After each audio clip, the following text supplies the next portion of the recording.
What if I told you that most inflammation in your kitchen doesn't come from sugar, carbs, or even processed food, but from the oils you cook with every single day? Not supplements, not superfoods, not cutting out everything you enjoy. It's the oil in your pan. Today, I'm going to show you the perfect anti-inflammatory kitchen setup that works for all diets: keto, low-carb, Mediterranean, paleo, or just eating cleaner, using only 3 oils. Simple, practical, and easy to stick to. Most people focus on calories, protein, and carbs, but completely ignore what happens to oils when they're heated. Here's the issue. Many common cooking oils oxidize under heat. When that happens, they create inflammatory compounds that stress your gut, your hormones, and your cells. And inflammation doesn't just show up as joint pain. It's linked to brain fog, insulin resistance, stubborn belly fat, heart disease, and autoimmune flare-ups. So if you want an anti-inflammatory kitchen, the foundation is choosing the right fats for the right heat. Here's the rule that changes everything. Match the oil to the temperature. That's it. Different fats handle heat differently. When you respect that, inflammation drops automatically, without extreme dieting. Let's start with the first oil. Now here's what most people never think about: heat. When you throw oil in a hot pan, chemistry happens. Not all of it is good.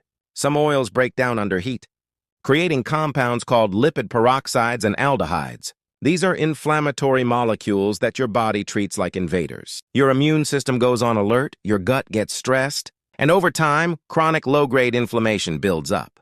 This kind of inflammation doesn't always hurt.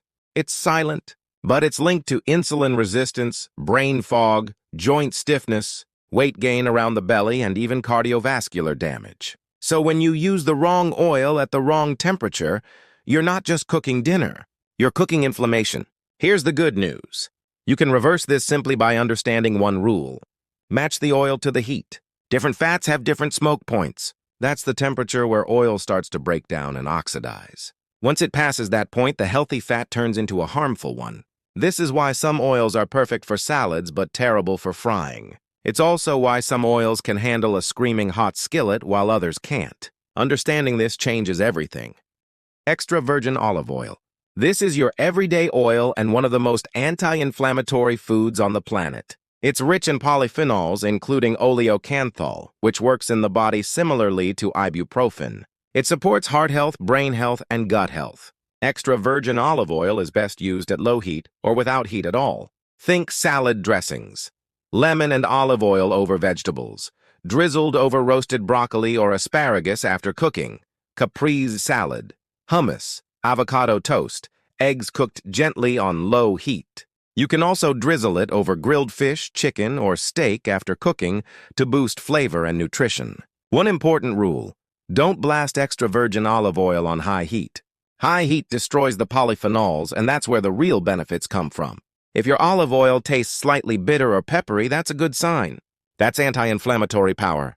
Extra virgin olive oil has a smoke point around 375 to 405 degrees Fahrenheit. That means it's not ideal for high-heat cooking like deep frying or searing at maximum heat. If you push it past that point, those precious polyphenols start to degrade. The antioxidants vanish. The benefits disappear. This is why you want to use extra virgin olive oil raw or at low to medium heat only. Can you reuse extra virgin olive oil?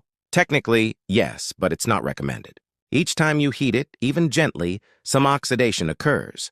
Reusing it accelerates that breakdown. If you do reuse it, strain it through a fine mesh to remove food particles. Store it in a dark glass bottle and keep it in a cool place away from light.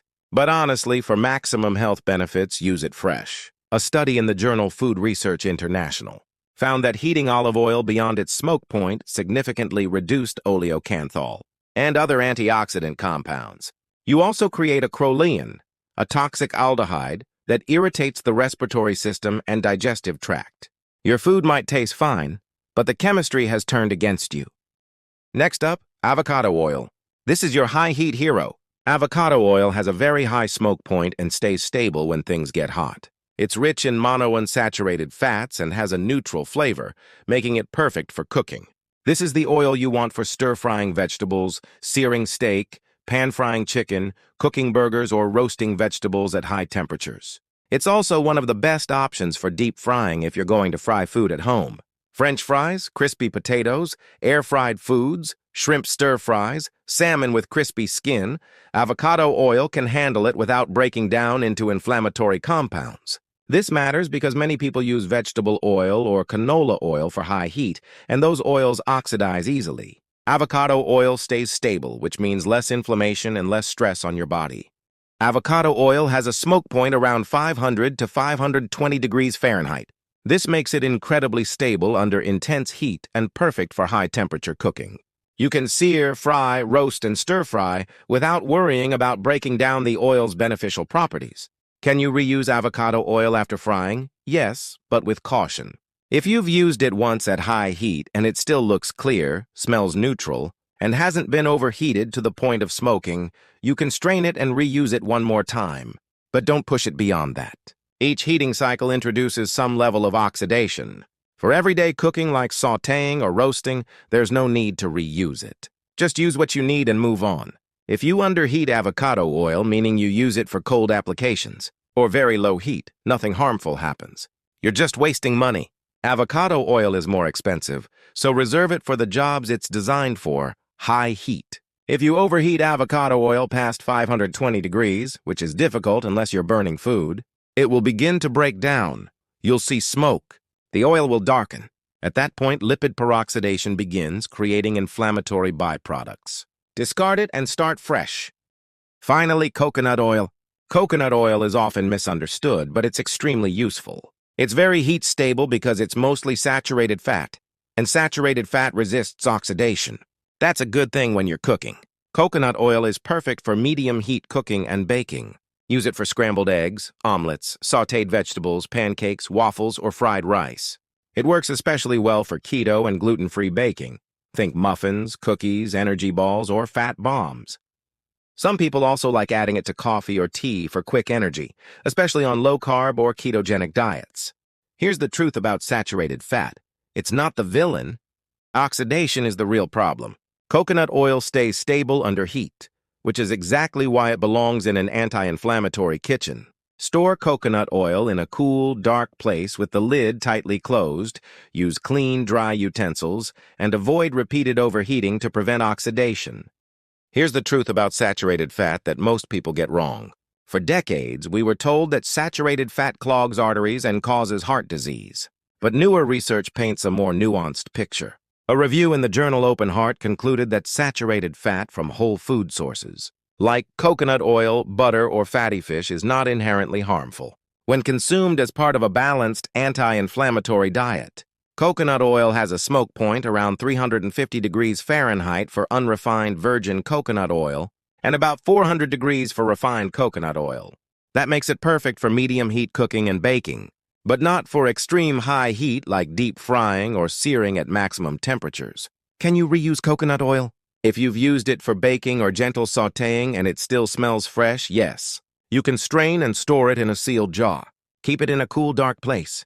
Coconut oil naturally solidifies below 76 degrees Fahrenheit, so don't be alarmed if it's solid at room temperature. That's normal. But if you've used it for frying or it's been heated multiple times, don't reuse it. Oxidation still happens, even with stable fats. Fresh is always best. Research in the journal Lipids showed that even though coconut oil is stable, excessive heating at very high temperatures still generates some peroxides. It's better than seed oils, but not ideal. Stick to medium heat. Here's a practical tip for storage. Keep your oils in a cool, dark place, away from the stove. Heat, light, and oxygen all degrade oil over time. Buy smaller bottles if you don't cook often, so the oil stays fresh. Check expiration dates. If an oil smells rancid like crayons or old paint, toss it immediately. That's oxidation, and you don't want that in your body. For olive and avocado oil, dark glass bottles are ideal. Avoid plastic if possible. Plastic can leach chemicals, especially when oils sit for months. For coconut oil, store it in a sealed jar. First, always store it in a cool, dark place. Heat and light are the enemies of oil stability. A pantry away from the stove is ideal. The optimal storage temperature is between 68 and 76 degrees Fahrenheit. Above that, oxidation accelerates. Below that, it solidifies, which is fine and actually protects it. Second, keep the lid tightly closed. Exposure to oxygen triggers oxidation.